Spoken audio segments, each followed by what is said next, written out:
मित्रांनो, आपल्या भारताचा निवडणूक आयोग लोकांना वारंवार आग्रह करत असतो, विनवण्या करत असतो, मतदान करा, मतदान करा, मतदान करा. अगदी करोडो रुपये खर्च करून जाहिरातबाजी करत असतो, मतदान करा.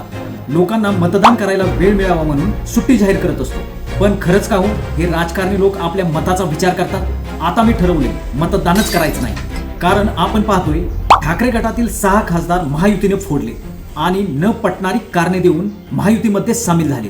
ज्या लोकांनी या खासदारांना मतं दिली होती, ही मते त्यांच्या थोबाडाकडे बघून दिली नव्हती, तर ही मते महाविकास आघाडीच्या विचार प्रणालीला बघून दिली होती, ठाकरे गटाकडे बघून दिली होती, ठाकरे गटाच्या मशाल या चिन्हाकडे बघून दिली होती.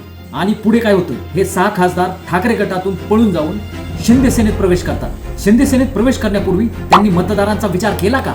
मला या पळून गेलेल्या खासदारांना प्रश्न विचारायचा आहे. मतदानाच्या प्रचारादरम्यान लोकांना तुम्ही आव्हान केले, आम्हाला मत द्या, आम्हाला मत द्या.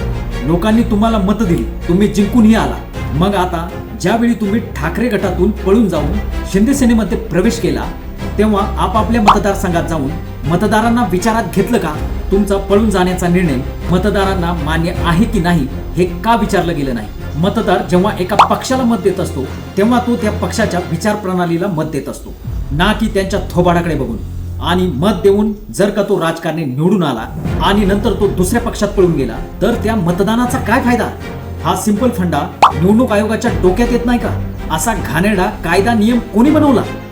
जर एका पक्षातून निवडून आला आणि त्या पक्षाची तुम्हाला विचार प्रणाली आवडत नसेल, तर तुम्ही खुशाल दुसऱ्या पक्षात जाऊ शकता, पण राजीनामा देऊन. असा नियम का नाही?